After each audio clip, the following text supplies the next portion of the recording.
Hello everyone, welcome to Academic Dream Channel. Academic Dream Channel is a channel for B.Ed course.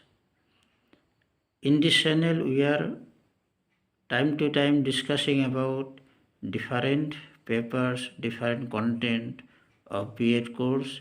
In the continuation of our discussion, today we are going to discuss a very important topic from the paper Teaching Approach and Strategies or simply teaching method.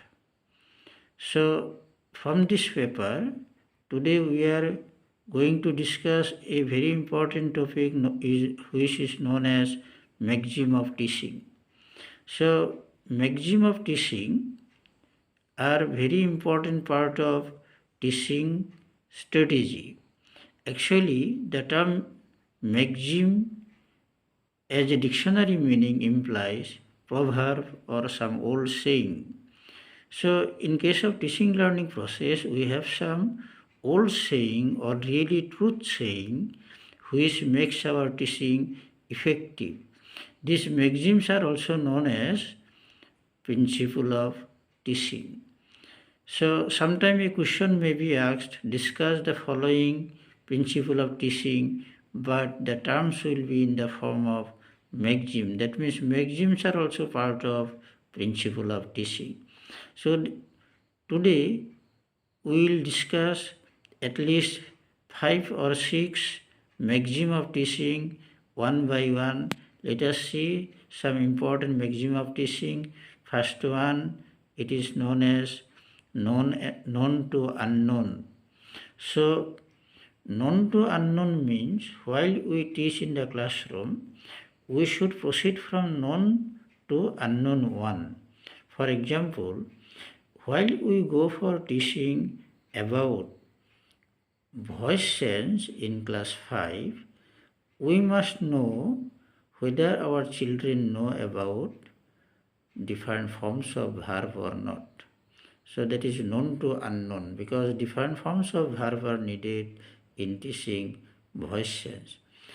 Again, simple to complex. Number 2 is simple to complex.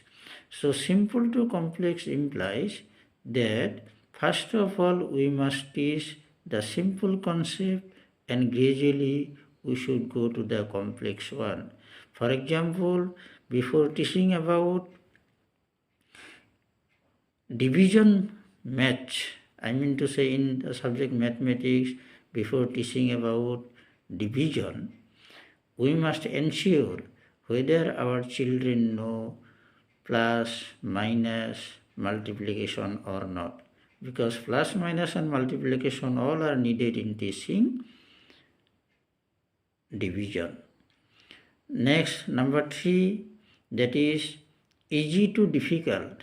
That means first of all, we should teach about easy concept, then finally we should teach about difficult concept. So easy to difficult, that should be decided by the teacher from his experience and knowledge. For example, in teaching mathematics or in teaching English grammar, the teacher should first of all teach very easy concept, then only he should go to the complex one or difficult one. Then whole to part. Whole to part is a very important concept in educational psychology. Educational psychology has proved that whole concept is better than part concept. It means that children first of all should be taught the whole concept. While teaching a poem in the classroom, the teacher should try to give the whole concept of the poem first of all, then gradually he should explain the different part of the poem or different lines of the poem. Psychologically, it is proved that the whole learning is better than part learning, and that should be utilized in the classroom.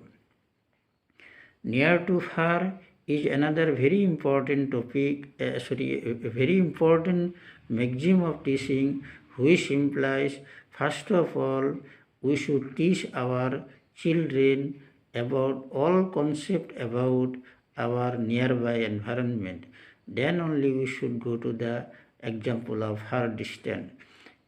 In teaching geography, the teacher should first of all teach about weather and climatic condition of nearest environment. Then only he should explain about weather condition, climatic condition of Europe or other continent. So near is very important because it included within our environment. Number 6, psychological to logical.